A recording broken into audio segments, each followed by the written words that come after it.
വളരെ സന്തോഷത്തോടുകൂടെ ദൈവജനത്തെ അഭിമുഖീകരിക്കുവാൻ എനിക്ക് സന്തോഷമുണ്ട്. എൻ്റെ പുറകിൽ കാണുന്നത് നിങ്ങൾക്ക് മനസ്സിലാവുമെന്ന് എനിക്കറിയത്തില്ല. പക്ഷേ ഇത് ഒലിവ് മരവും ഒലിവ് കായുമാണ്. കണ്ടോ നിൽക്കുന്നത്.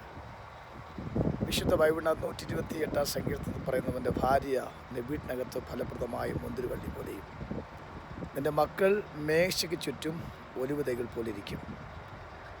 കർത്താവ് നമ്മൾ കുടുംബ സമൃദ്ധിക്കും കുടുംബ സന്തോഷത്തിൽ തരുന്ന ഏറ്റവും സമൃദ്ധിയുടെ മേഖലയാണ്.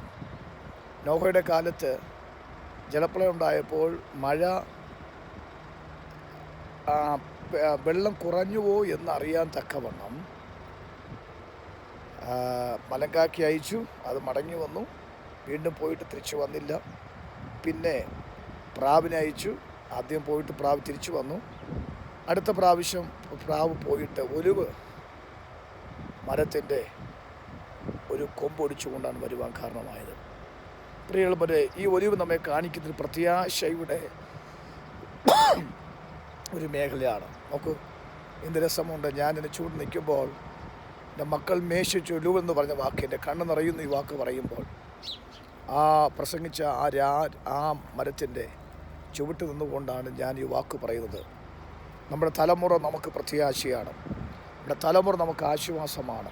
നമ്മുടെ തലമുറ നമുക്ക് സന്തോഷമാണ്. നമ്മുടെ തലമുറ നമുക്ക് ഒരു ഹോപ്പാണ്, പ്രതീക്ഷയ്ക്ക് വകയാണ്. അതുകൊണ്ട് ഇന്ന് എന്നെ കേൾക്കുന്ന പ്രിയപ്പെട്ടവരോട് ഞാൻ പറയാം, തലമുറകളെ ദൈവം നമുക്ക് നൽകിയിട്ടുണ്ട്.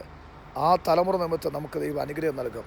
നോക്കൂ, ആ ഒലിവ് മരത്തിൻ്റെ ഞാൻ ഇന്നത്തെ എൻ്റെ യാത്രയിൽ എനിക്ക് ബോധ്യമായത്, ഗിന്നസ് ബുക്കിൽ ഇടം നേടിയ ഒലിവ് തോട്ടത്തിൽ ഞാൻ പോയി.